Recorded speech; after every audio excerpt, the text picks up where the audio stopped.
நம்முடைய தமிழகத்திற்கு உண்மையான சுதந்திர போராட்ட வீரர்களுடைய வரலாறு தெரிய வேண்டும்.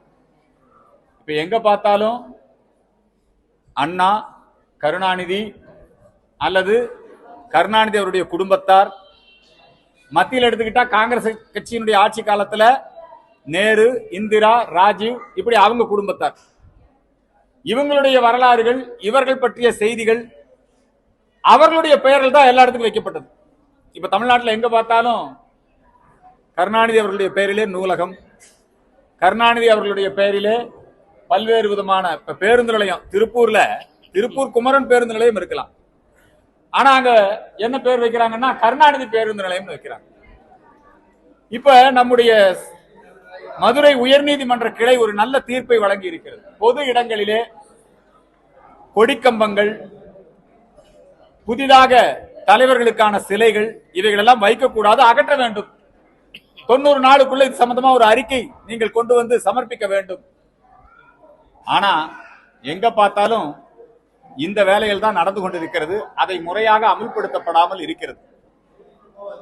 தமிழகத்திலே உண்மையான சுதந்திர போராட்ட வீரர்னா சாவர்கர் இரட்டை ஆயுள் தண்டனை பெற்றது போல நம்முடைய ஐயா வஉசி அவர்களும் இரட்டை ஆயுள் தண்டனை பெற்றவர். வஉசி பேர்ல ஒன்னும் பெரிய ஏற்பாடுகள் இங்க இல்ல. அதுவும் நம்முடைய தூத்துக்குடி, இந்த சுற்றுவட்டார பகுதி, இந்த திருநெல்வேலி சீமை, இங்கெல்லாம் பாத்தீங்கன்னா சுதந்திர போராட்டம் மிக தீவிரமாக நடைபெற்ற பகுதி. வாஞ்சிநாதன் மணியாச்சி ரயில் நிலையம், அதே மாதிரி கட்டபொம்மன், வீரன் சுந்தரலிங்கம், எட்டயபுரம் பாரதி, இந்த தென் மாவட்டத்தில் எடுத்துக்கிட்டீங்கன்னா பெருந்தலைவர் காமராஜர், எல்லாம் இந்த பகுதியில தான். ஆகவே இந்த பகுதியிலே சாவர்கர் குறித்து பல்வேறு விதமான அவதூறு பிரச்சாரங்களை தொடர்ந்து இண்டி கூட்டணி கட்சியினர் செய்து கொண்டிருக்கிறார்கள். காங்கிரஸ் கட்சி, கம்யூனிஸ்டுகள் செய்து கொண்டிருக்கிறார்கள். அதை முறியடிக்கக்கூடிய வகையிலே உண்மையான வரலாறு மக்களுக்கு சென்று சேர வேண்டும் என்பதற்காக இந்த நிகழ்ச்சி நடத்தப்பட்டது. பொதுவாகவே தென் மாவட்டங்களிலே தொழில் வளர்ச்சி இல்லை, வேலை வாய்ப்பு இல்லை. எங்கு பார்த்தாலும் இந்த ஜாதி பிரச்சனை, மாணவர்கள் மத்தியில் கூட ஜாதி பிரச்சனை நீங்க எல்லா இடத்துலையும் இப்போ பார்த்திருக்கலாம். சரி, இந்த தென் மாவட்டங்களில் தொழில் வளர்ச்சி இல்லையே, அதுக்காக என்ன முயற்சி எடுத்திருக்கீங்கன்னு கேட்டா, நம்முடைய பாரத பிரதமர் நரேந்திர மோடி 5000 கோடி ரூபாய் மதிப்பிலே ஒரு ஜவுளி பூங்காவை அமைத்துக் கொடுத்திருக்கிறார்.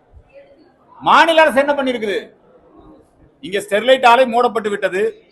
உடனே எல்லாருக்கும் வேலை கொடுக்கணும் அப்படிங்கறக்காக நம்முடைய முதலமைச்சர் ஸ்டாலின், தூத்துக்குடி நாடாளுமன்ற உறுப்பினர் சகோதரி கனிமொழி, இவங்க எல்லாம் என்ன சொன்னாங்கன்னா, நாங்க இங்க வந்து பர்னிச்சர் பார்க் போட்டிருக்காங்க. அதுல என்ன நடந்திருக்கு? பர்னிச்சர் பார்க்ல இது வரைக்கும் ஒண்ணுமே கிடையாது. பொதுவாக தென் மாவட்டங்கள்ல எந்த ஒரு வளர்ச்சி திட்டத்தையும் அனுமதிக்கிறது இல்ல. சர்ச்சுகள் வந்து இந்த தென் மாவட்டத்தில் தொழில் வளர்ச்சிக்கு தடை, மின் உற்பத்திக்கு தடை. கூடங்குளம் அது வந்து 3வது அணு உலை, 4வது அணு உலை, இதெல்லாம் வந்து திறக்கிறதுக்கு இந்த சர்ச்சுகள் மூலமா கடுமையான எதிர்ப்பு தெரிவிக்கிறாங்க. சர்ச்சுகள் கம்யூனிஸ்டுகளை, திமுகவை, திராவிடர் கழகத்தை பயன்படுத்தி மின்சாரம் தயாரிப்பதற்கு எதிர்ப்பு, தொழிற்சாலை வருவதற்கு எதிர்ப்பு, பாலம் கட்டுவதற்கு, கன்னியாகுமரியில் பாலம் கட்டுவதற்கு எதிர்ப்பு. இப்படி சர்ச்சுகள், கிறிஸ்தவ மிஷனரிகள் இந்த தென் மாவட்டங்கள்ல அரசியல் தலையிட்டு இந்த தென் மாவட்டங்கள் வளர விடாம பாத்துக்கிறாங்க. அதுக்கு அரசியல் கட்சிகளும் துணையா இருக்கிறாங்க.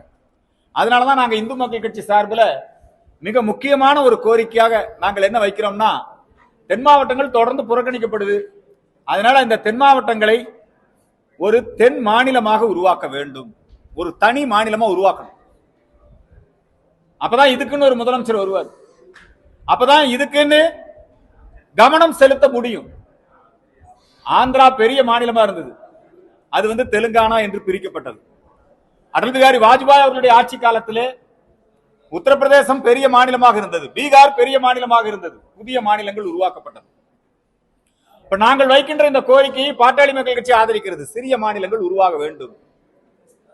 அது வந்து ஜாதி அடிப்படையில் அல்ல, மொழி அடிப்படையில் அல்ல, வளர்ச்சியின் அடிப்படையில், முன்னேற்றத்தின் அடிப்படையில் இங்கே ஒரு தனி மாநிலத்தை உருவாக்க வேண்டும் என்பதுதான் தீர்வு. அப்புறம் இன்னொரு முக்கியமான பிரச்சனை, சமீபத்தில் மதுரை உயர்நீதிமன்றம் இந்த தென் மாவட்டத்திலே நடைபெற்ற தாது மணல் கொள்ளை, கனிம வள கொள்ளை, இதுல 5000 கோடி ரூபாய் அபராதமே விதிச்சிருக்கான். அப்படின்னா அப்ப எத்தனை கோடி ரூபாய்க்கு ஊழல் நடந்தது?